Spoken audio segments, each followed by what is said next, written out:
Малбайғаны етегін белдігіне қыстырып, кереге басындағы көне тоздау малақайын қолына алды да шығып кетті. Ән тағы да толқып, күй қайта бебеу қақты. Тыңдаушыларын жалықтырмас үшін өнердің екі түріне алма кезек басып шөліркеп қалған осынау жұртты қоңыр күйші әбден сусындатты. Нарғазы түндігі түрулі шаңырақтан аспанға қарап еді. Үркер тас төбеде тұр екен. Уақыт біраз болған секілді. Қонақтарды демалдырсақ қайтеді. Үйіп отырған үй толы адам қызықты қимаса да орындардан шұбатыла түрегелді. Қоңыр күйші домбырасын қасына қойып, беті ромалымен маңдайын сүртті. Жүсіп пен Шодырда лып етіп отырған жерінен көтерілді. Жүкі, Нарғазы көңілдене. Бір тілек боп тұр. Атамыз қазақ қой, жақсы қонақтардың отырған жеріне ырым етіп баласын аунатып алады екен. Рұқсат етсеңіз, анау Ақылжанды сіз отырған жерге. Дұрыс, деді Шодыр қарқылдап. Ағасындай комиссар болсын. Нарғазы ұялып тұрған Ақылжанды қасына шақырды. Балжан бәйбіше қуанып, бар, деді де көзімен үй ішінен дәмелін іздеді. Ол да жақындап Нарғазының қасына келіп қалған екен. Нарғазы Ақылжанды Жүсіптің орнына лақша екі аунатып алды. Түрегеп тұрғандар мәз болып күлісті. Қысылыңқыраған Жүсіп, ырымның неше түрі бар, деді. Ал осымен күйші болар ма екем, деп Шодыр қоңырдың орнына отыра кетті. Жаңағы күлкіме киіз үйдің қабырғасын қақырата кетейін деп тұрған адамдар қарқылға басты. Тамыр отырған кісіге қонбайды, кел мен сені де аунатайын деп Нарғазы Шодырдың иығынан ұстады. Жұрт дуылдай тағы күлісті де далаға шыға бастады. Күздің шәрбат самалымен тыныстады. Көбісі түннің бір уағы бопты ғой деп үйді-үйіне тарасты. Балжан бәйбішені Жанғазы мен Ерғазы келіншектермен қоса ертіп бара жатты. Ақылжан анасы дәмеліге әлгі кештен рахаттана әлденені айтып келе жатты. Нарғазы мен Зейнеп қонақтарды жайғастырған соң тап сол үйдің қасындағы отауларына бармақшы.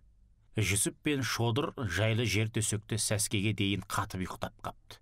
Кешегі көңілді кеш, мынау күздің салқын ауасы, ауылдың ыстығы ықыласы бәрі бойларына бөлек әл беріп, талайдан бергі шаршауды да сылып тастағандай.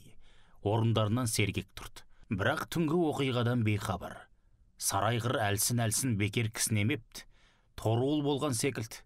Малбай сезіктеніп, жатар алдында қоңыр күйшімен қымыз ішіп отырған Нарғазыға келді. Торғай жақтағы жыбырлаған елеңнен қорқатынын айтты. Нарғазы екі інісіне ақырын кісі салып, Малбай төртеу атқа қонды. Қонақтар сезбесін әдемі, зәуімен әкелгенде дұрыстап демалсын. Торулы бұларды көрген соң тұра қашты. Ат дүбірін көрсетпейік, ауыл шошынып жүрер, оның үстіне қонақтар бар. Сендер желе жортып артымнан келіңдер, мен өзім ақ түсейін соңдарынан. Қашты ғой, қашқан жауға қатында қожа, деді Нарғазы. Тымағын басыңқырап, тақымдағы сойылды дүзетті, Құдай торыны тебініп қалды. Торуылға келгендер төртеу екен, жамырай қашты. Біреуі зәре-құтыға алмай артынан ағып қасына келіп қалған Құдай торының шылбырына орала кетті. Есік пен төрде атты да оның үстіндегі батыр бейнелі Нарғазын да алыстан тани кеткенді. Түн ішінде қашқынға ол тіпті дәу болып көрінген. Ағатай, жанымды сауға етіңіз, бәрін айтайын, деп шыршыр етті. Қайдансың, кім жіберді сендерді? Шатырбай байдың арандатуына ілігіп ақмақ болыппыз. Қармыс ауылына барған ұлықтардың атын алып келіңдер деп жіберді. Сөйтіп Нарғазыны қызылдармен шатастырып көрейік дегенім білем. Ақ залым, ашық күресуге дәті бармайтын болған соң ойлаған бәлесін көрдің бе? Тағы не білесің? Мені Шатырбайша тұтқын етпей, босатың Шағатай, бәрін айтайын. Қаныңды мойныма жүктеп қайтым, айт шыныңды. Айтайын. Шатырбай ертең кешке бір пәле ойлап жатыр-ау деймін. Қонақтар барда ауылны шаппақшы деген сөзді құлағым шалып қалды. Қарғалыға барар жолға да тосқауыл қойып жатыр деп естідім. Бар, жаның сауға. Менімен бұлай сөйлескеніңді естісе, басыңды алады. Білдің бе? Қашып құтылдым де. Нарғазы түнімен ұйықтаған жоқ.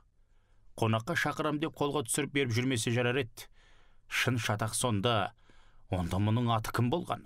Шығады ол арандату Шатырбайдан. Қалай құтқару керек? Қайтсе қонақтарын аман есен қайтарады. Жүсіп пен Шодырдың мұнда екен, оларға кім жеткізді екен? Сүзеген молдадан келіп жүрмесе, ертемен түскен жеңіл шық тез кеуіп кетті. Жүсіп пен Шодыр өзен жағасында біраз келіп созылды. Тегі жақсы адам екен мына ауыл, Федор Афанасьевич. Нарғазыңыз барлық тұқыммен адал жандарма дейім. Күйшін алып келіп кешті қандай көңілдетті. Шіркін-ай, сауаты болса ғой, нағыз ел басқарар азаматтың өзі, деді Шодыр. Білімде көмектеспейтін кер тартпалар болады. Әңгіме адамның табиғатында ғой. Табиғаты зу болса, білім оны жетектейді, жетілдіреді. Тамырды дұрыс таңдағансыз, Федор Афанасьевич. Совет үкіметі осындайларға арқа сүйеу керек. Бұлар қайтып оралса, кешегі қалпымен үй іші әдемі жиналыпты. Гүжілдеп сары самауыр да келді. Зейнептен бөтен ешкім жоқ. Кешкі дабырға үйреніп қалған қонақтар айналасына қарап, қоңыл тақситын секілді. Анау сүйек шапқан, жүк төсекке сүйеніп отырған Балжан бәйбіше де, бақсылығымен жұртты күлкіге бір кенелткен дәмелі де, әнімен күйімен дүние тынысын кеңейтіп жіберген қоңыр да жетпей тұрғандай. Нарғазы бір түрлі абыржулы. Білдіргісі келмегенмен сыр мінез Шодыр әлденені байқап қалды. Түндегі сары айғырдың кісінесі жайма екен? Ийтір мәушімет, айғыр кісіне мәушімет. Көрінген нәрседен секем алып, әбден үрейленіп болдық-ау, деді Жүсіп. Бұл сөздерінен осынау күреске толы өмірдің жүрегін шайлықтыра бастағаны шаң беріп қалды ма қалай? Жүке, кейбір ақмақтардан малда қылды ғой. Сары айғырдың кісінесі бекер болмай шықты. Бұдан соң Нарғазы ағынан жарыла түнгі оқиғаны айтып берді. Шатырбай залымның есебі мені сүріндіру. Қонаққа кеп әдейі алдап ұстап берді дегізбекші. Мынау аласапыран заманда оның анық қанығына кім жетіп жатыр? Сонда біздің мұнда екенімізді оларға кім жеткізген? Жүсіп бұл сұрақты сезіктене, секемдене қойды. Оны мен әлі анықтаймын. Ендігі қам сіздерден қалайда аман есен қайтуыңыз. Бүгінгі кеш мұнда қалуға болмайды. Қызық болды-ау, деді Жүсіп созыңқырап. Кешеден бергі әдемі әсердің бәрі күлкі көкке ұшып, бір сұрқия күдік жыланша ерелеңдеп, тұла бойын аралап бара жатқандай көрінді. Есіне әр жердегі лаң, бүлік большевиктердің кейбірін алдап қолға түсіру, кейбірін құрдым етіп жіберу түсті. Өзіне құрылған бір тозақ болмаса жарар еді. Сонда арамызда бір жансыздың жүргені ғой. Манадан ойланып қалған Шодыр Жүсіпті тұңғиығына тартып бара жатқан сұрқия ойдан сергіткісі келді. Жүсіп Еспергенович, қазақ ауылында құпияны сақтау қиын. Тесік қап секілді, бір жерін бітесең бір жерінен төгіліп жатады. Ауыл шетінде қозы бағып тұрған баланың өзі қай үйде не болып жатқан түгел біледі. Әрі оны кез келген жолаушыға айта салады. Аңғал қазағым-ай! Өз құпияңды өзің ашып, өз көріңді өзің қазуға дайын тұрасың-ау. Сол аңқаулығыңды тарихта талай жаулар пайдаланған ғой. Жүсіптің бұл сөзі Нарғазыға ауыр тиді. Тұнжыраған күйі отырып қалды. Бәріне кінәлі өз секілді. Осы тұйықтан шығуды да енді өз ойлап табу керек. Тамыр, сен мұңайма. Мұндай кезеңде бәрі жұп-жұмыр болса, ол күрес бола ма? Жаудан ақылды асыру керек. Аман аттанудың қамын ойлайық. Өзім де соны ойлап отырмын. Бүгін бұл үйге Зейнептен басқа жан баласы жоламайды. Ауылға қонақтар тағы бір күн аялдайтындай жайбарақаттық сыңай танытуымыз керек. Аттарды анау тоғайға ел көзінен жасырын жерде ерттеттім. Әңір түсі серуендеген боп солай қарай кетеміз. Қастарыңызға ерғазыны ертіп, қосақтарыңызға құдай торыны берем. Тура жүрмей, қоғалы көлі арқылы айналып кетесіздер. Ол жолды ерғазы жақсы білет. Алда-жалда қуғын бола қалса, құдай торы мінгесіп қашсаңыздар да жалды малға жеткізбек емес. Жүсіп Нарғазының ағынан жарлы айлалы жоспар құрғанын аңғарғандай. Есілдерді өздерін аман жеткізу секілді. Манаға бір жыланша оқыс ерелеңдеп шыға келген күдік басылайын деді. Міне, нағыз әскери стратегсің, деді Шодыр қалжыңнан айнымай. Стратег деген не? Шодыр Жүсіпке қарады. Осы сөзді қазақшаға қалай аударуға болады? Қарабайыр сөзге қалжыңға бар болғанмен осындайға әркіліп қалам. Не деуге болады? Әскери болжампаз дегенге келе ме? Қалай? Тап өзі әскери болжампазсың, деді Шодыр. Сенің өзіңнің мұнда қалғаның да дұрыс. Ауыл үрейленіп жүрмесін. Бұл пәлелер қайдан келіп еді деп қарғап жүрер, деді Жүсіп. Жүке, сіз күдіктінің тұзағынан босаныңыз. Мен бұл ауылды Нарғазыны өзімнен де жақсы білем. Шақырғаны бұлардың ақ ниеті. Осында барыңыз, бір-екі күн болса да сейіліңіз деп түртпектеген мен ғой. Келгеніңіз қате болса кінә менде. Шодырдың тамырын қорғап отқа түсіп отырған Жүсіп сезді. Әңгімені өзге арнаға салып. Қымызы ішсек қайтет, деді.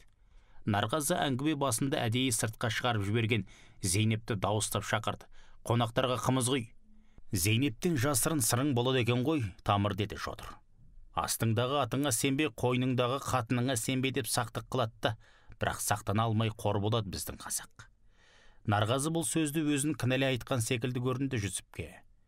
Қоңыр күйшінің кешегі әуендері құлағымнан кетпей отыр, деді Жүсіп сәл көңілденіп. Айтадағы екен өзі, бүгін осы Зейнепке өлең айтқызса қайтет, деді Шодыр. Зейнеп қиыла Нарғазыға қаратты. Көкесінің бүгін көңілінің хошы жоқ деді.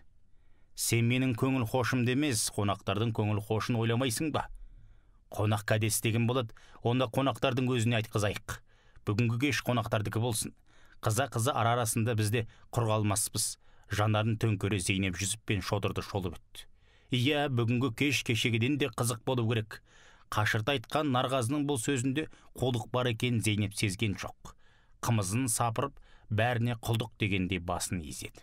Ана месті бір бұлқындырып берші, әлгі тетемменен тентегім әлі жоқ қой. Зейнеп Нарғазыдан кейін көп кешікпей туған Жанғазына тетем дейтін де, Ерғазына тентегім дейтін.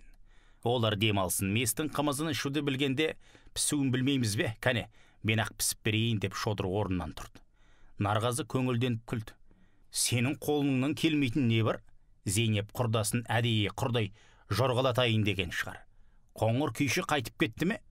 Жоқ, Ерғазыға шақыртып соның үйіне жібердім. Апам да сонда ғой, кенжесімен бірге тұрады. Мына жағдайда ауылдың назары сонда болсын, әрі апам да бір жасап қалсын дедім. Дұрыс жасағансың, деді мес пісіп тұрған Шодыр. Ақылды шаруа. Кеш батпай күн ұзарып кеткендей болды. Алаң көңілге қашанда солай көрінетін әдеті ғой. Түскі астың алдында да бұлар күбір-күбір көп сөйлесті. Кіріп шығып жүрген Зейнеп бір сөзді естігенмен бір сөзді естіген жоқ. Қонақтар әдейі ескертіп кешкіге ас салдырған жоқ. Кешеден бері тамақты көп іштік. Күпті болып қалып жүрерсіз, деді Шодыр. Иә, жеңгей, деді Жүсіп. Сізді де шаршаттық, мұны Нәкең Тоғай жаққа барып құсатайық деп отыр. Өзінің мергендігін көрсетейін деген ғой, деді Зейнеп насаттана. Нәкең әрі мерген бе, деді Жүсіп. Құралайды көзге атады. Әттең уақытты қыз болды, әйтпесе тамырдың аңшылығын көрудің өзі бір ғанибет. Шодыр өсіріп айтады. Бірақ құрал ақын емес біз, Құдай аманшылықпен қан сонарға жеткізсін, қызығы қасқыр түлкі аулау ғой, деді Нарғаз. Кешкі малдың келуімен азан-қазан басталғанда бұл үшеуі Тоғай жаққа беттеді. Күн ұясына әлі құрық бойы жетпей тұр. Малыбай мен Ерғазы аттарды сақадай сай ерттеп қойыпты. 1,5 күн тыныққан қонақтардың аттары да реңденіп қалыпты. Сапарға біз дайын дегендей тықыршып, орындарында тұра алмай отыр. Сұлық тұрған Құдай торы ғана. Мал иесіне тартат демекші өзі де жылқының ірісі екен, аты да соған орай қойылса керек. Жануар бір кезде ішін тартты. Бұл сырды білетін Нарғазының жүрегі дір ете қалды. Бір қиындық боларда тілсіз серігі осылайша хабар беруші еді. Артынша күрсінді. Жылқыны көп баққан Малыбай да мұны жақсылыққа жори қойған жоқ, бірақ өзінің салмақты әдетіне басып тіс жарып ештеңе демеді. Құдай торының қосақта болған мені қастарыңда деп есептеңдер, достарым. Жағдай осылай болды, деді Нарғаз кінәлі адамдай. Кеке, сіздің ауылда болғаныңыздың өзі оларды сескендірер, қам жемеңіз, деді жастығына басып сөйлеген Ерғаз. Нәке, сый құрметіңізге көп рахмет. Бір аптадан соң жолығып кетіңіз, деді Жүсіп. Амандық болсын. Тоғай ішінде қараңғылық қоюлана бастаған кезде 3 атты қосарында Құдай торы батысқа қарай жол тартты. Айналма жолмен қарғалы, черкеш біраз жер. Есесіне қауіпсіздеу құмарасымен де бір сыпыра жүріс бар. Жарты күндік жолды мына шатырбай иттің 1,5 күндік жол жасаған көрдіңіз бе? Қонақтарым аман жетсін, алдыңнан бір келтірерім. Ауылға өзің келмейсің ғой, әйтпесе кеңірдегіңді суырып қолыңа берер едім, деп тістенді Нарғаз. Сөйтіп өз ойымен өзі арпалысып келе жатты. Ат үстіндегі Малыбай оған үн қатқан жоқ. Кенет сарайғырдың күңгірлеген кісінесі естілді. Екеуі елең ете қалды. Кеттім мен жылқыға, Нарғаз. Біздің үйдің белдеуінде көк садақты әкеп қоярсың, жаман айтпай жақсы жоқ. Жанғазының ақтабанында әкеп қоям. Оның да дұрыс. Аспанға көз салған Нарғазы, бүгін айдың неше жаңасы, деді. Ұмытпасам жаңа ай туғалы 18 түнді өткөрдік, деді Малыбай. Әлі біраз қараңғы болады екен ғой. Малыбай тасырлата шаба жөнелді. Күн батсақ жаға сенбейтін байғыз ауық-ауық шақыруға басты. Нарғазы жеделдете үйге беттеді. Кешегі күй сияқты боп күмбірлеген мынау өзеннің ағысы да, байғыздың түнгі сәнді қиқуы да құлағына түрпідей тиеді. Күздің самалда ызғарға айналған секілді ме қалай? Көңіл ойран топан болғанда көрікті дегеннің бәрінен сән кететін болса керек. Мұны іңір қараңғылығындай Нарғазының көңілі де қараутып кетті. Үйге Зейнепке жетуге асықты. Жамандатқыр сарайғыр тағы да айдалада адасып қалғандай зарлы бір кісінесіне басты. Черкестегі текетірес аяқталып ел еңсесін бір көтергенді. Ақтар жеңіліпті, қызылдар жеңіпті деген сөзді көпке дейін бала да кәрі де ауыздарынан тастамай жүрді. Жайлауға көшіп жайлаудан түсу бұрынғыдай қалпына келгендей. Зеңбіректің гүрсілінен құлақ тынышталып, қоғаңдап мылтық асынғаннан көз демалды. Бала қуанып еркек атаулының жүрегі орнына түсті. Күнде белдеуде тұратын аттардың да арқасы босып, суға салып қоятын сойылдар да енді керек емес секілді. Қарулы әскер келмегенмен, сен ол жақсың, сен бұл жақсың деп өз-өзінен кекілжіңдесіп қалатын ауыл арасы да тынышталайын деді. Қысқасы, үркіншілік атанған жылдар алыстап, жаңа бір тіршілік басталғандай. Шолақ етек белсенді деген шықты. Әр жерден жәшеке құрыла бастапты деп гуілдесті. Біреу мұның мәнін ұққысы келеді, біреу енжар секілді. Шолақ етек деп киген киімнің қысқалығына бола қойылса, белсенді деп жиналған жерде сөйлемпаз болған үшін атанды. Кедейдің күні туды, байдың күні құрыт деген сөздер жиі естіле бастады. Мәмбетей деген елдің Бәсібек деген байы кешегі аласапыран кезде қызылды да ақты да жақтамай әліптің артын баққан болатын. Енді не болар екен? Құм жиналып тас болмас, құл жиналып бас болмас. Үйінен көп шықпай, естіп білгендерін іштей түйіп ел жағдайын сыртынан бақты. Өзі сұсты адам бұрынғыдай да сұстана түсті. Үстіне шақырмаса көп ешкім кірмейді. Заман қандай, заң қандай. Өткен жылы қайтыс болған әкесіне ел аман, жұрт тынышта ас беріп алғысы келді. Садыр матайды түгел жинап бір дүрмек жасауға бел байлады. Бәйгенің алды боталынген, арты тай деп 7-ге дейін жүлде жариялады. Елдің арасындағы ең үлкен әңгіме енді осы Бәсібектің әкесі Мәлкенің асы болды. Ру-ру болып бәйгелерін жаратып сойыстарын әзірледі. Күні-түні күрпілдеп сабалар пісіліп жатты. Нарғазы Құдай торыны қоссам ба, көк садықты қоссам ба екен деп көп ойланды. Құдай торы анада жүзіп пен шодырды апарып салғаннан кейін бош жіберілгенді. Ерғазы ол жолға әңгімені жырдай қып айтып келгенді. Түнімен жүріп отырып, Шағылдыға жеткенде қатты дауыл көтеріледі. Қарсы соққан жел қойны қонышын құмға толтырып басқан қадамды мұң қылады. Шодыр асынған мылтығының оңғысына құм толып қалмасы үшін көйлегін шешіп алып орап тастайды. Жүсіп бір сәт тай сойғанның құмына кіргенде әсер алып бір түнде Атыраудан бірақ шыққан жоқпыз ба деп қалжыңдайды. Құмды тауысып, таң ата қопаға жақындай бергенде алдарынан бір топ атты көрінеді. Бұл араға да тосқа ол қойып үлгерген бе деп сезіктенді Ерғазы. Шамасы 10 шақты адам. Нарғазы мен Жанғазы қасында болса, килігіп ақ кетер еді. Мына екеуі сойылға барма жоқ па, кім білсін. Қой, қонақтардың бәрін жазым етіп алып жүрер. Ерғазының есіне бір қулық түсе кетті. Шөке, деді ол Федор Афанасьевичке қарап. Сіз мына менің басымдағы тымақты киіңізде Құдай торға мініңіз. Неге? Бұл өңірде Нарғазы көкемді Құдай торыны танымайтын адам кемдегем, сізді көкем екен деп қалады. Сескенсін аналар. Өздері тиіспесе біз тиіспейік.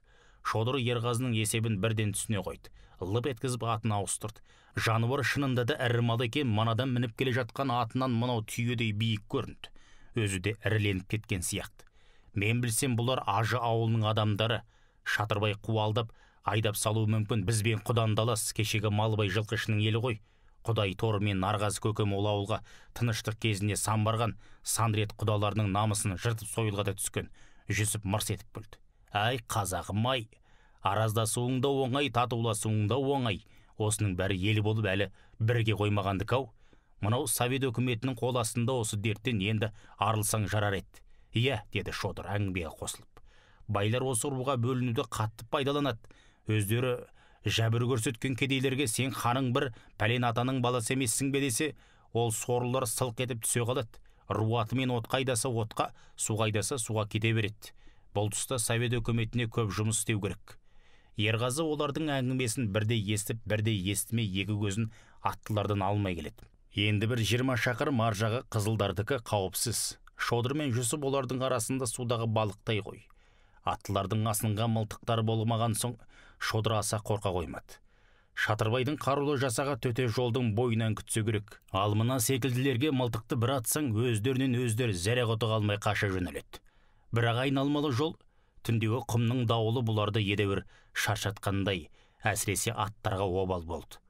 Астындағы Құдай торы көсілі аяңдап келе жатты. Қарулы мал екен шіркін. Өзгесі мұның аяңының өзіне желе жортақтайды.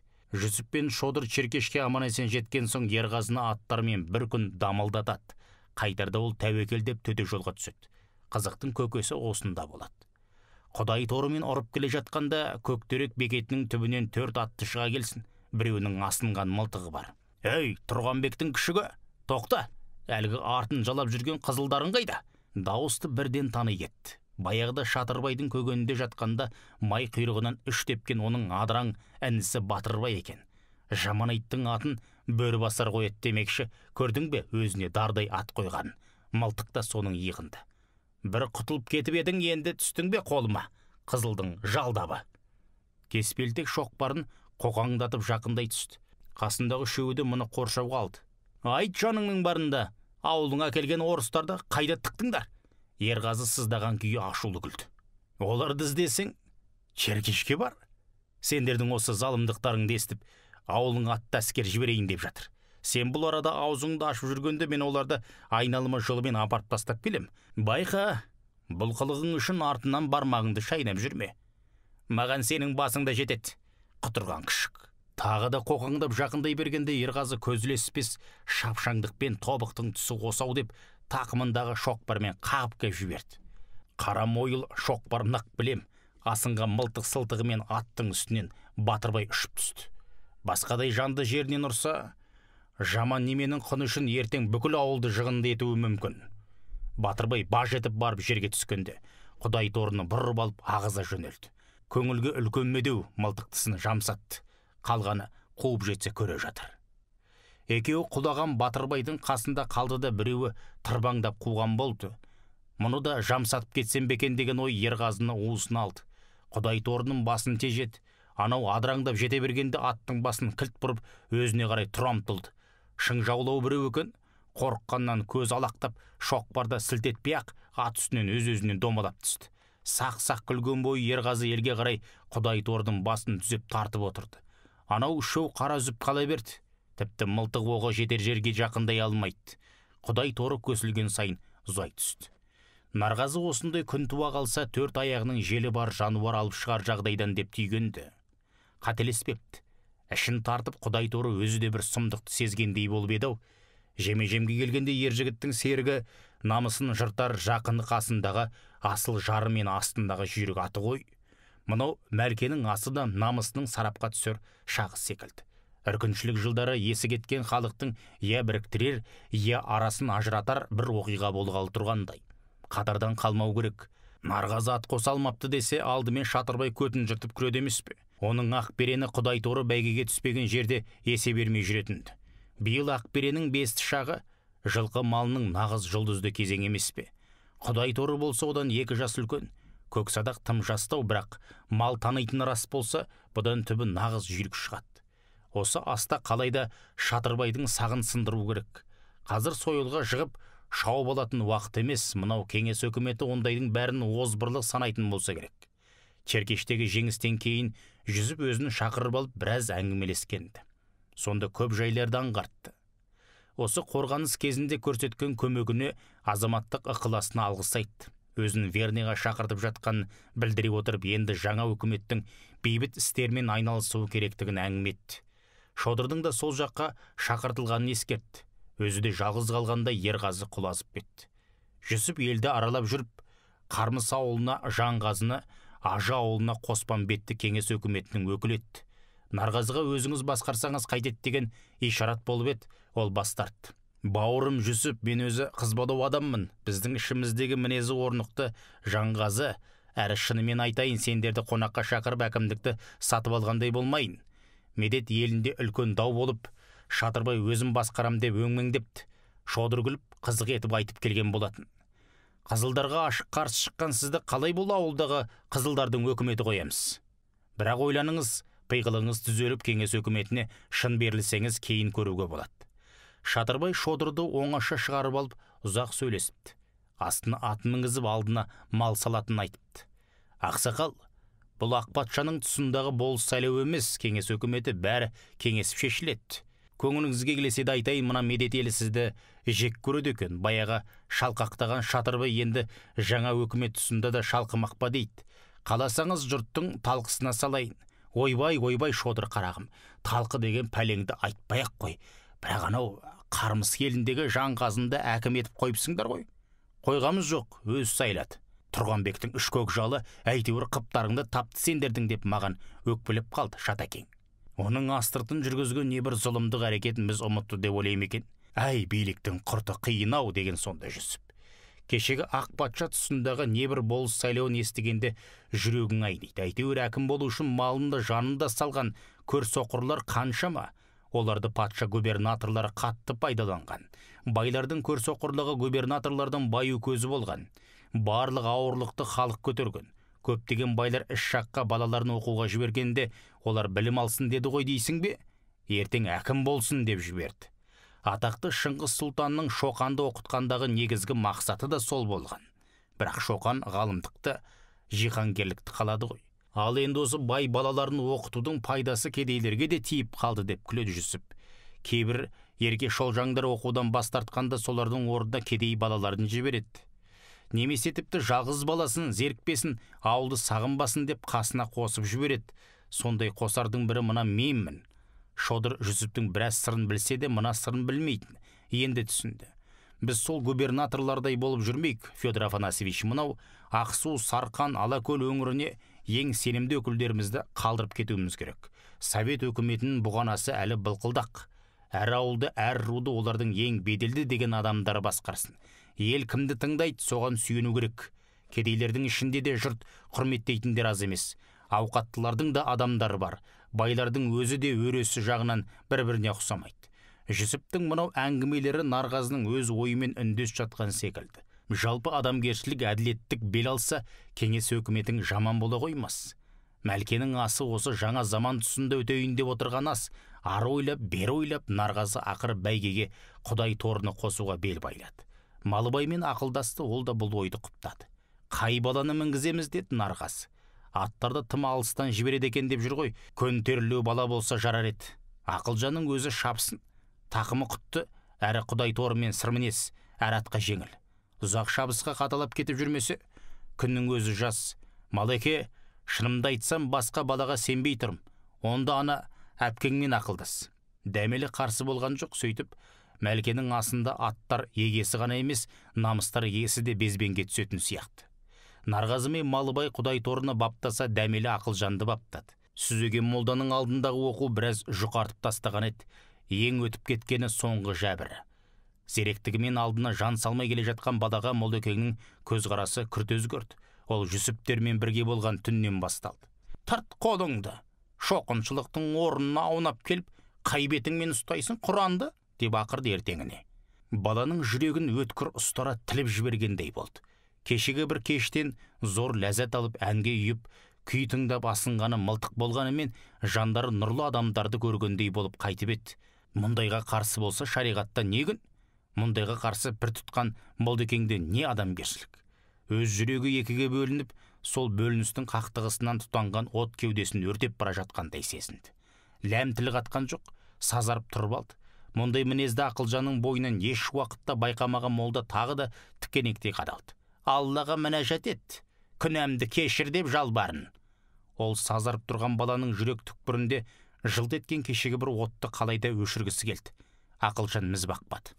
Нағашыңның қарыспасы жұққан екен, деп сүзеген молда одан сайын ызбарланды. Молдеке, нағашымда неңіз бар? Жазаңызға мен де жетем ғой. Жат ентеші, пәтшағар, әкелені, шыбақты деп айғай салды сүзеген молда. Білеген түрінген бой ұзын ағаш астауда суда жатқан солқылдақ көк шыбықтардың бірін суырып алды. Қорқытқан шығар деп оқығалы дүре алып көрмеген Ақылжан мелшіген күйі тұра берді. Жат, шеш киіміңді, өкіметтің орнына аунағыш пәтшағар, бойыңдағы күнәһар рухты қазір көрейін. Ақылжан істің насырға шапқанын сезді. Жалаңаштанып сыз еденге жатты. Үйдің бүкіл табанына киіз төселгенде көр орындай жер ашық жататын. Қасында суға салулы шыбықтар болатын. Кейде сабаққа келген сайын балалар мына көрге бүгін кім түсер екен деп әзілдесетін. Молда тістене жон арқадан тартып жібергенде Ақылжаннан үн шыққан жоқ. Бұдан басқалар шыңғырып жіберуші еді. Мінәжат еттім, Алладан кешірім сұрайым деді Ақылжан екі көзі қанталап қызарған күй. Молда мынаның көзінен жаста шықпағанын таңғалды. Сүзеген молда дүреге сирек баратын. Сол себепті де бұл күнгі сабақ өзіне де, шәкірттерден де сабақ сияқты болған жоқ. Оның үстіне ең айтулы, ең зерек шәкіртіне қол көтерді. Не үшін?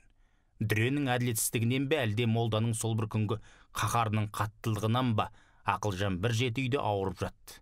Шешесі дәмелден ешкімге айтпауды, әсіресе нағашысы Нарғазыға білдірмеуді сұрады.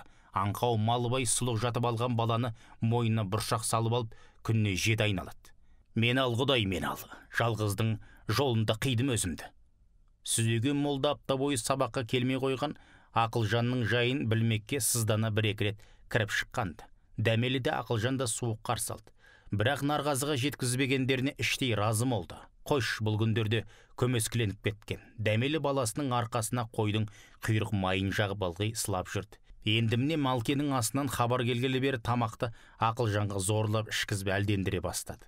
Малыбайға арнайы қой сойдырып 3 уақыт қымызын үзбеді. Бір мезгіл ұйықтатып алып жүрді. Ауыл балалар ойнауға, асық атуға келмей кеткен Ақылжанды сағынды. Оқудан демалысқа шыққандарына қуанып, арқаларынан ері алынған аттай жандара жай тапқанда сүйікті достары қасынан көрінбеді. Бір күні Құдай торының терін алып жүргенде, Мәлкенің астында атқа шабады екен ғой десті. Бір жағынан қызғанып та кеткендей болды балалар.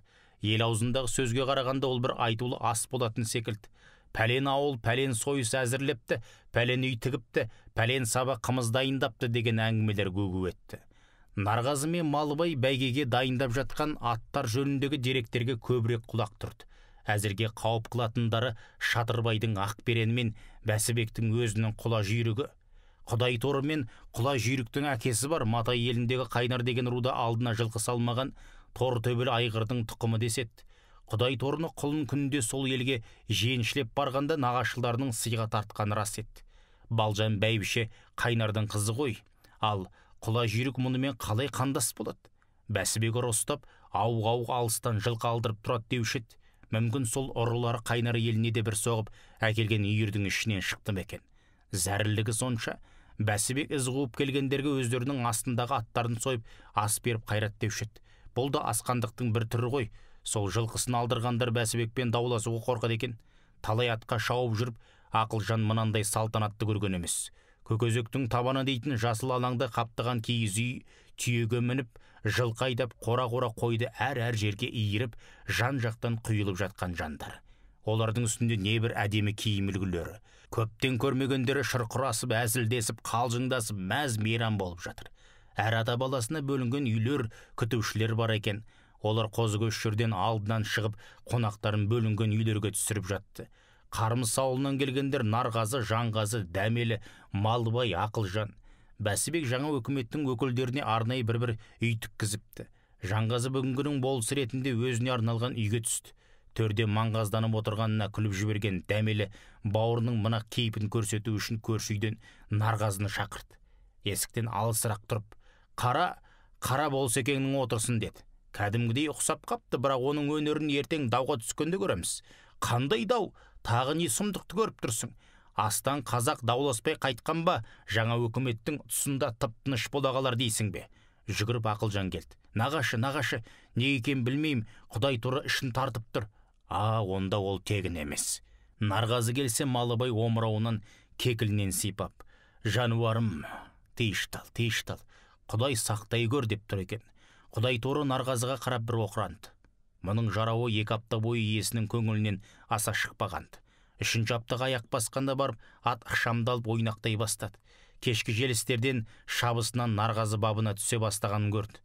Терден әбден арылғандай, көздері от жайнап, жануар аруағына мінген секілді.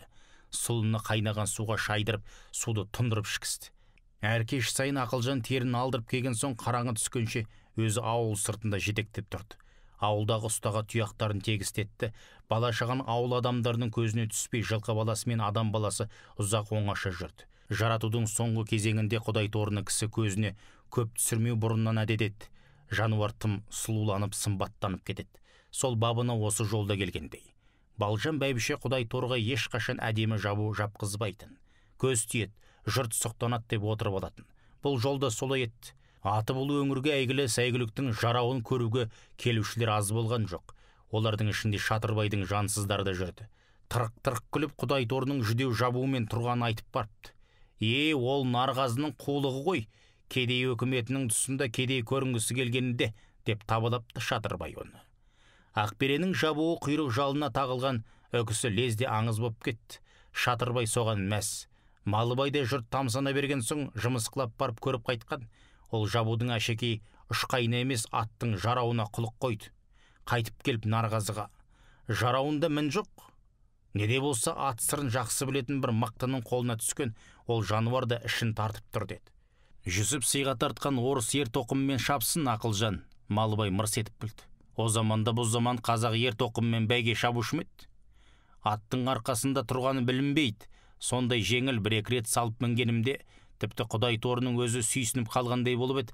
Аттың терін алып жүргенде Ақылжан да оған үйренді. Ең алдымен сол бала үшін деген сөз Малыбай тоқтатқан. Әйтпесе қисайып алып, балдызымен біраз дауласуға бар еді. Бесінава күшті күреңмен ел ортасына ас иесі Бәсібектің өзі шықты.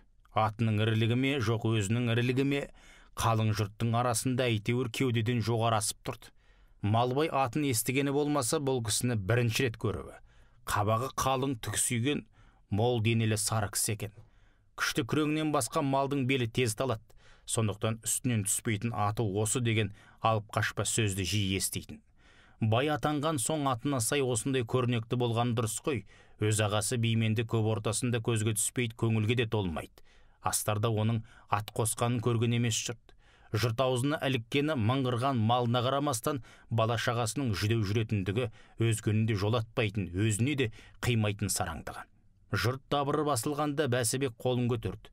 Тыңдар, айтар сөз бар дегендей. Сабырмен ғана сөйлеп, ат жарысының аламан болатынын, түр-түрімен 7 бәйге берілетінін айтты. Бұрын мұндай астарда бәйге 3-5 болушы еді, Бәсібек 7-ге жеткізіпті. Садыр матай түгел жиған соң, өйтпегенде қайтсын. Аттың аты ғана келетін шығар десті жұрт. Жолы алыс болғандықтан да, деді Бәсібек гүжілдеген күйі. Аттарды салқынмен бүгін айдап ертемен қайта қоя береміз. 60 атаның аруағы шақырлайын деп тұр. Бұл бәйгеге 60 ат қосылып отыр деген. Құдай, Құдай, деді дәмелі жұртқа естірте. Өзің жар бола көр, есіне бәрі түсті. Сонау үркіншілік жылы Ақылжан мен модаға тығылғаны да, Сүзеген молданың күні кеше ренжігені де, Жүсіп комиссардың орнына баласының аунағаны да, Шатырбай баймен қырғи қабақ екендіктері де, осынау шым-шытырық оқиғаның Жанғазыға кесірі тиіп кетіп жүрмесе. Ақылжанның қалтасына маймен қайнатқан бір уыс сықпа салды. Шөлдегенде біртіндеп аузына салып отырсын деген. Қармыс ауылына өкпіліп ең алдымен Нарғазы осы Бәсібекті паналаған Сүзеген молдадан кеше батада сұрағысы келіп еді, Ақылжан шешесін жібермей қойды. Көңілің үшін қолын жайғанмен ішінен қарғаса қайтесің деді баласы. Тек не көрініпті? Алдынан шықпаған шәкіртін қарғап. Әркім-әркімге сені қашықтатып алғанда өкінетін айтыпты. Зеректігіңе қызығатын жасырмапты. Ақ батамды беріп кетер шәкіртім еттепті. Қалай азғырса да Ақылжан шешесін Сүзеген молдаға жібермей қойды. Күнен кие бере аттар айдалды. Нарғазы мен Малыбай Ақылжанды Құдай торысымен біраз жерге шығарып салды. Нарғазы атынан түсіп, алдымен Ақылжан, сосын Құдай торының маңдайынан сүйді. Қорықпа Шелпегім, Құдай торыңа амандық берсін. Онсыз да ет бауырын елжіреткен жиенін Нарғазы жақсы көргенді, Балжан шешесі құсап Шелпегім дейтін. Малыбай атынан түспестен қолын бұлғап, бетін сипады, өзінше жасаған батасы. Бұлар оралғанда Жанғазы түскен үйге біраз жаңа болыстар жиналып қалыпты. Орталарында Қоспанбет. Дәмелде олармен еркін сөйлесіп өзінің Черкеш қорғанысында көргендерін қыздыра айтып отыр екен. Қоспанбет ағасы Малыбаймен құшақтасып көрісті. Көрмегелі талай жыл, оның үстіне мынау аласапыран уақыт өздерін тіпті алыстатып жіберген сияқты. Малыбай көзіне жас алды. Сезімтал Дәмелі оның елін сағынып жүргенін байқап қалды. Қайтсын-ау, төркінінде жүрген соң өзіне аса білінбейтін шығар. Ер азамат шыққан ұясын аңсамайды дейсің бе? Ер туған жеріне, ит тойған жеріне деген қазекеңде шегелеп қояды-ау. Жаңалықтың көкесін Қоспанбет айтты. Бәтима күйеуге қашып кетіпті. Кімге? Деп айғайлап жіберді Дәмелі, өздері ғана оңаша қалғанда. Қоспанбет қуақылана күліп біраз үздіктерді. Кімге дейсің бе? Айтайын ба? Айтайын ба? Бол енді ындынымызды құртпай. Дәмелі қайнысын арқасына бір қойды. Қоспанбет қуақылана Малыбайға қарап, мына қатыныңды тәртіпке шақыр, кеңес өкіметінің болысына қол көтереді ғой өзі деді. Нарғазы, Жанғазы, Малыбай, Дәмелі бәрі де ду күлді. Мен рас айтам, тәртіпке шақырмасаң, үстінен әкті жазайым. Әй, тәйір-ай, бақсыны болыс қойған кеңес үкіметте ал жасайын деген екен. Дәмелі қоқилана Қоспанбеттің иығынан тағы бір қойып қалды. Ұсталдың, мықтап ұсталдың. Мені қойып отырған кеңес өкіметіне тіл тигіздің бе? Деді Қоспанбет түсін суыққа салып. Мынау қайтеді? Кеңес өкіметіне сенің менен артық еңбегің сіңген жоқ. Кеше Черкеште оның солдаттарын қымызбен суарып, оқ дәрісін тасыған кім? Мына мен. Даша деген дөкей алдында отыр. Қолыңа мөр тимей жатып бүйтесің, ертең бәрімізді қырарсың тегі. Отырғандар ду күлді. Бұған арқалана түскен Дәмелі. Керек десең, жүзіп комиссармен Шодырға барып, орныңнан алдырып тастармын деді. Алдырарсың талай. Қоспанбет мысқылда езу тартты. Жүзіп бізге енді күйеу, алдыңызда отырған кеңес өкіметінің болысы ғана емес, комиссардың қайнағасы болады. Ойнамаңыз бізбен. Жұрт аң-таң қалды. Қоспанбет орнынан тұрып, қойқан жүрді. Сонда не? Бәтимәні Жүсіп алып қашып кетті ме? Иә, мына Жәкеңнің қарындасы сондай бір азаматқа бұйырды, отырған қызы орын табат деген. Әй, бәрекелді, бақытты болсын деді Нарғас. Дәмелі сенерінде сенбесінде білмей аң-таң. Сенің көп өтірігіңнің бірі шығар. Бізді күстән ету үшін ойлап тапқаның ғой, тіпті қисын жоқ. Неге қисын жоқ? Жігіт қызға, қыз жігітке қызықпай ма? Болыс сайлауға ауылға келді, сұлу қызды көрді. Қызда жұтынып тұрған жігітке арбалған боз торғайдай түсті де қалды. Бір күн көрді, екінші күн сөйлесті, бітті шаруа. Толықсып тұрған қыз, толықсып тұрған жігіт, баяғыдай құдандаласып жүретін заман бар ғой дейсің бе? Бәрінен қатын алу оңайға көшті. Сол жақсы болды. Рас айтпағанда, ана қайның ба, қайнағаң ба, бекелеріңді айтам, боғын пышақтап отыр. Кеңес өкіметі орнамай тұрғанда бұл қаншықтың көзін неге құртпадың дейді. Оның өзегін өртеп бара жатқан қызынан ала алмай қалған қалың малы. Өзіне де енді қалың малсыз тоқал алып берем деп жұбатсам, ол өлген әйелін боқтайды. Сол иттің тез өлмей ұзақ ауырып жатып алғаны ғой, әйтпесе бұл қыздың көзін баяғыда құртатын едім дейді. Ол марқұмдай биекеме әйел табу қайда? Мықтап сорлаған әлі сезбейді екен ғой. Дәмелі күрсінді. Бата оқып баруға да мұршамыз болмады, уақыт солай. Қалың малсыз тоқал алып берем дегенде бияғаң елең ете қалды. Сондай заң бар ма өзі деді. Кеңес өкіметінің ең үлкен заңы осы. Енді қыз сату жоқ деймін ғой баяғы. Өзің ғана емес, аны 30-дан асқанша үйленбеген үш ұлың да қатынды болады деймін. Отырғандар ду күлді. Расау обал ғой, малды қимай әкесі осы уақытқа дейін қу дүзелерді құшақтатып қойды деді Нарғас. Кенжағам мен Дүлдүл тәтем елге қайтсын депті, Бәтима біздің үйдегі жеңгесіне. Өз құлағыммен естіген жоқпын, бірақ айтқаны рас сияқты. Ал енді сендің бе, Дүлдеке? Сендім деді Дәмелі. Қалың малы құрысын, бала бақытты болса болды ғой. Өзі жан-жақтан қаумалап келген ой құшағына енді кетті. Сараңдықтың сығымынан жармай өскен, түк көрмеген қызбен оқыған жігіттің арасында махаббаттың алтын көпірі бола қояр ма екен? Әдемілігіне қызықтау тегі. Мөлдірген бота көзі кімді де болса бір тұтқындайтынына көзім жетуші еді. Көздері жарасқанмен өздері жараспай жүрсе қалай? Бірақ Бәтимада мінезде бар ғой, Құдай берген сұлулық, анасынан дарған кең, кешірімшіл мінез алып шығар бір жерден. Оқыған дегендерде адамның баласы емес пе? Айналайын-ай, Дүлдүл тәтем елге қайтсын депті. Анау боқташаққа бас болар дегенім екен. Дәмелінің көзіне жас келді. Оны байқап қалған Қоспанбет, немене, сен де қалың малдан қағалдың-ау деп қайғырып отырсың ба деді. Қалың малың құрсын. Қыз жат жұртқа жаралған дейді ғой, әйтпесе Бәтима жанға қияр балам еді. Сен сонда комиссарда қомсынып отырсың ба?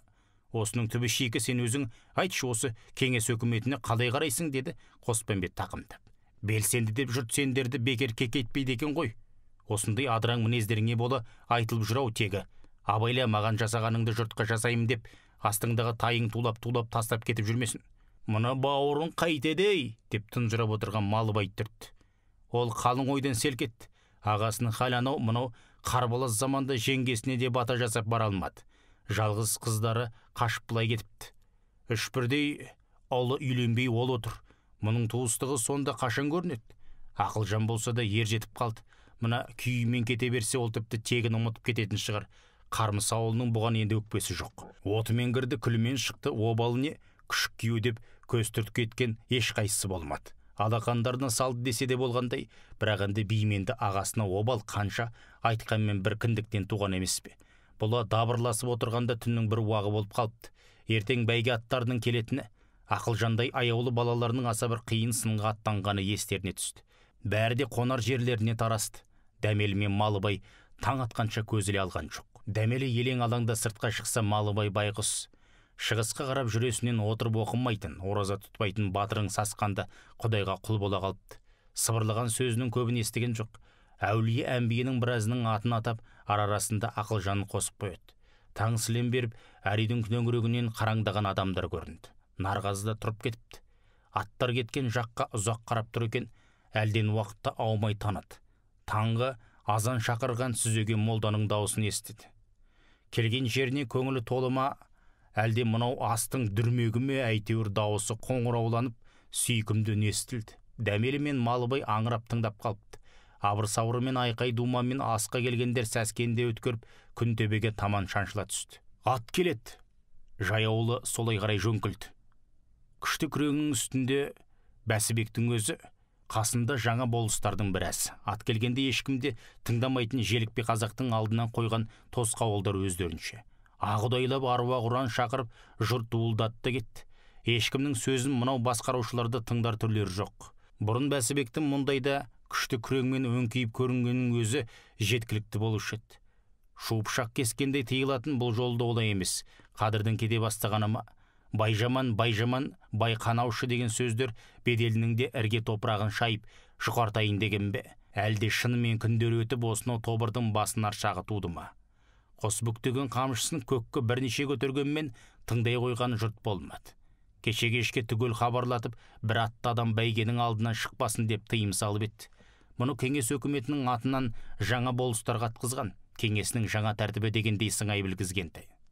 Оғанда халықтың қарар түрі жоқ, қайдан екен белгісіз бір топ атты бәйгенің алдынан тұра ұмтылды. Ойлары озып келе жатқандарын тарту ғой. Осы қу тартудың қай заманнан әдетке сіңген кім білсін, бәйгенің берекесін кетіріп, небір жанжалға себепші болатын сол. Ұмтылғандардың ішінен Бәсібек Шатырбайдың інісі Батырбайдың анық таныды. Күшті күреңмен ызғытып барып, қамшымен бастан тартып жіберді. Жалғыз мен бекем деп ой байлаған күйі қан жосыған бетін басып, аттың үстінде бүк түсті ол. Қалғандар сап тұра қалды. Өйтпегенде мына жұртты ұстау қиын еді. Бәсібек қатал, сұсты болғанмен, мұндай әрекетке барған жұрт естіген емес. Оның да шыдамы таусылып айналса керек. Нарғазы да Малыбайды тіпті Дәмелді ат үстіне қонып үлгерген болатын. Бәсібектің мынау қамшысы бәрінің де бетінен осқандай болды. Осы кезде шаң көрінді, құйрық тістескен екі ат келеді, біреуі қылаңда, біреуі қоңырқай. Нарғазыға қылаң ілгерлету сияқтанды. Жаны шығып кете жаздады. Иә, Құдай торы мен Ақбереннің тап өздер. Жоқ ілгер емес, қатар келеді. Қармыс руының ұраны Алдияр, Медет руының ұраны Ақшамбет болатын. Алдияр, Ақшамбет. Ас беріліп жатқан жердің көгінде осы сөздер қалқып тұрды да қойды. Ағыдай, бәйгесі құрысын, балам аман болса екен деп Дәмелі шыр-шыр етеді. Қармыс ел мен Медет елінің Нарғазы мен Шатырбайдың егесі өз алдына мынау тілсіз екі жануар да жан таласып осыны күндіз бірін-бірі көре алмайтын адамдардың арбасуын ұшықтыра түскісі келгендей бірін-бірі жібермей, жануардың бүкіл табиғатымен өзара арпалысып, танаулары пыр-пыр етеді. Сол күйлерін бірін-бірі жеп, бірін-бірі таптап кетердей азан-қазан болып шайқалап тұрған жұрттың арасынан қатарынан зу етіп өте шықты. Құдай торы келді, Құдай торы! Ақберен келді, Ақберен! Жұрт гүлетті кетті. Малыбай мен Дәмелі ағудайлап балаларына жүгірді. Ақылжан қап-қара боп түтігіп кеткен екен. Шешесі аттың үстінен жұлып алып қолындағы тастамай жүрген шаған торсықтан салқын қымызды жұтқызып жіберді. Малыбай Құдай торыны жетектеп аяғына қан үйімас үшін арлы-бері аяңдатып жүр. Жануардың екі бүйірі солқ-солқ етеді. Ақбереннің баласында адамдары үймелеп қоршап алған. Ол жақта да абыр-дабыр, Ақберенді де біреу жетектеп жүр. Қалған аттардан әлі хабар жоқ. Бір уақытта Малыбай аяңдап жүрген Ақбереннің жөтеліп қалған байқады. Жүрегі зу ете түсті. Жануардан қолқасы аман болса жарады. Ата жауларындай боп кеткен Шатырбайдың қосқан аты болғанмен, жылқы баласы ғой, түлік десе жанын үзетін Малыбайға ол аянышты көрінді. Ақберен тағы да кәдімгі адамша жөтеліп жіберді. Бұл кезде Бәсібекті қоршаған үлкен топ нағыз даудың үстінде болатын. Көбінің өңештері қызарып, көздері шатынап кеткен.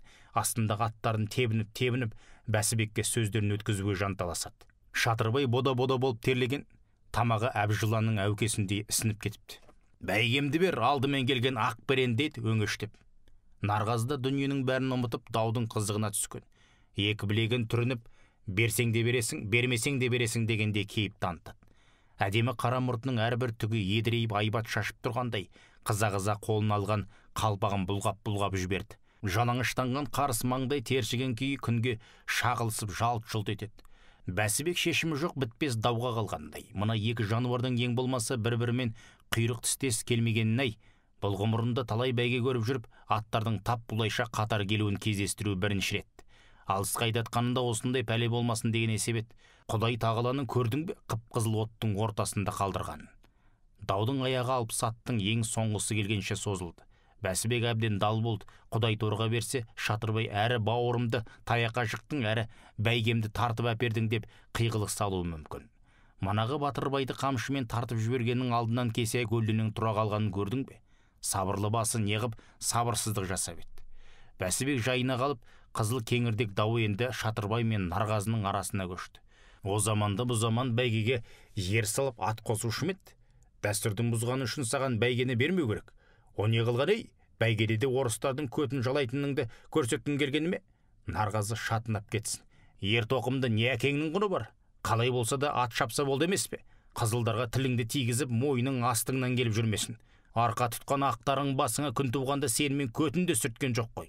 Неге қалдың? Кетпедің бе солардың соңынан? Екеуі де тіл тартпады. Қамшы үйрісіп бір-біріне тұра-тұра ұмтылды. Күшті күреңмен араларына тұра қалған Бәсібек: «Дауларыңның шешімін мен таптым» деді. Екеуі де оған таңданысы қарасты. «Екі атты 10 шақырым жерден қайда жібереміз? Қайсысы озат? Бас бәйге соныкі, екінші бәйге содан кейін келгенде. Аттар өледі ғой» деп жұрт шу ете қалды. Ашулы Бәсібек: «Енді қайт дейсіңдер? Адамдар бірін-бірі өлтірейін деп тұрған жоқ па? Әкем көрді тыныш жатсын. Мен бұл дауды тындыруым керек» деді. «Кәне, шешімдерінді айтыңдар». «Мен келістім» деді Нарғаз. «Мен де келістім» деді Шатырбайды қалыспай. Екі ортада шыбын өлет демекші ендігі сорлайтын жылқыдан Құдай торы мен Ақберен адамнан Ақылжан мен Шатырбайдың баласы болды. Орыс ерінің арқасында Ақылжанның құйрығы ойылмапты әйтеуір. Ал Шатырбайдың баласының артының сау тамтығы қалмаған, орнынан тұра алмай жатыр деп естіді. Даудың аты дау. Құдай торыға мініп Ақылжан қайта шықты. Басын шешесі сулы көк орамалмен тасқа орап тастапты. Құдай торы ирелеңдей басып кетіп бара жатты. Жануардың шалдыққаны бірден байқалады. Бір уақытта басын көтеріп, кіснеп жіберді. Мынау арбасқан адамдарға айтқан шағымым екен. Алдияр» деді Нарғаз. «Жануарым аруақ қолдасын. Әлің бар ма екен әлі? Ақбереннің баласы жарамай ойылған көтімен атқа отыра алмапты. Бөтен бала шықты». «Дат» деді Нарғаз Бәсібекке қарап. «Бәйгемді беріңіз. Өзге бала мінгізгені ұтылғаны, тың баламен неге жібересіз Шатырбайдың атын? Қайта шабыспа, сол баласымен шапсын. Шаба алмайды екен, бәйгемді берсін».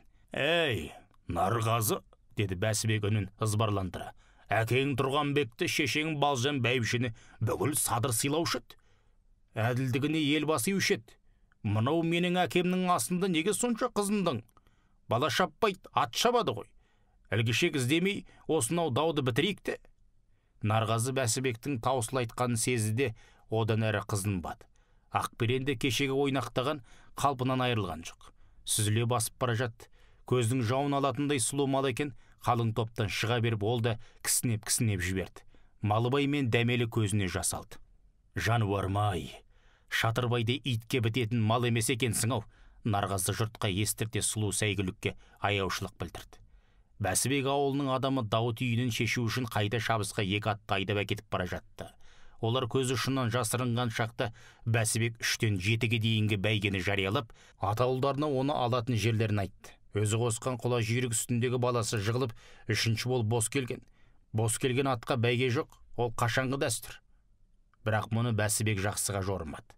Майданнан бос келсе, иесінің өлгенін деп білуші еді. Қара басқыр бала құлап қалып, шылбырына сүріне ойнақтаған құла жүйріктің мұна келісі ненің ыры ма? Осы бір ауылдан бақ тайғанының хабары ма? Құла жүйрік бос келіпті, құла жүйрік бос келіпті деп асқа жиналғандар жыбыр-жыбыр етті. Аяғы жанжалға айналып кете жаздаған бір даудың отын Бәсібек осылай сөндіргісі келді. Ал бұл жолы екі сәйгүлі қатар келсеше, өз ойынан өзі шошып кетті. Енді қайта шаптырмайды ғой. Сонда қалай? Жұрт дабыр ете қалды. Алдияр, Ақшамбет деген ұрандар қайта көтерілді. Бірақ атқа мінуші болмаңдар деп ескерткен мана Бәсібек Жұртта аса елікпей шын жүйріктердің соңғы таласын рахаттанып көргісі келді.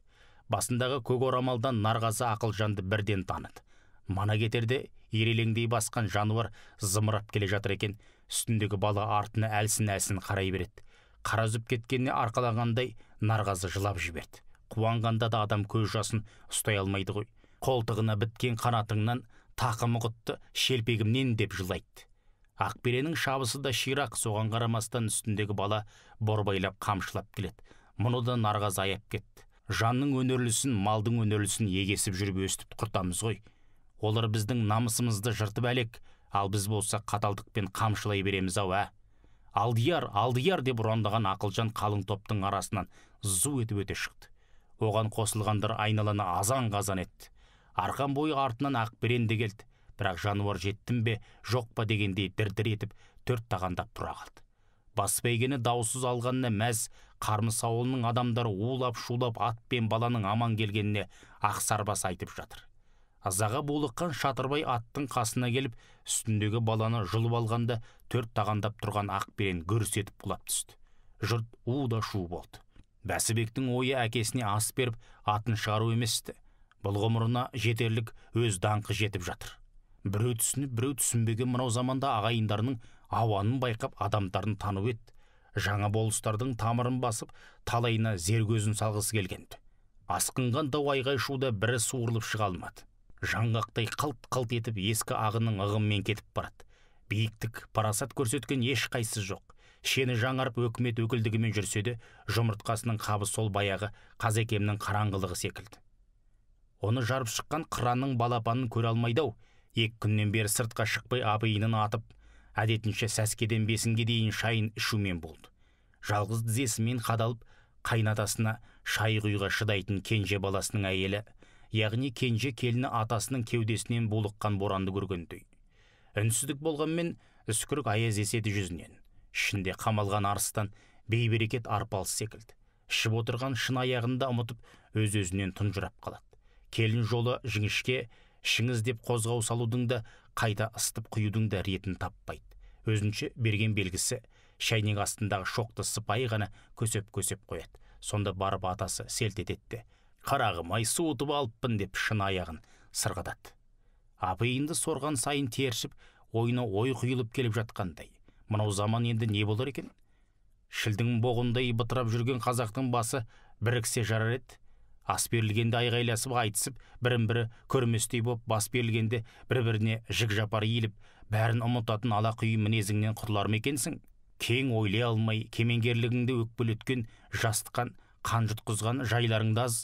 Қайран абай бұл қазақта өлгеннің жаманы жоқ, тірісінде табалаудан аманы жоқ деп бекер зарламаған екен-ау.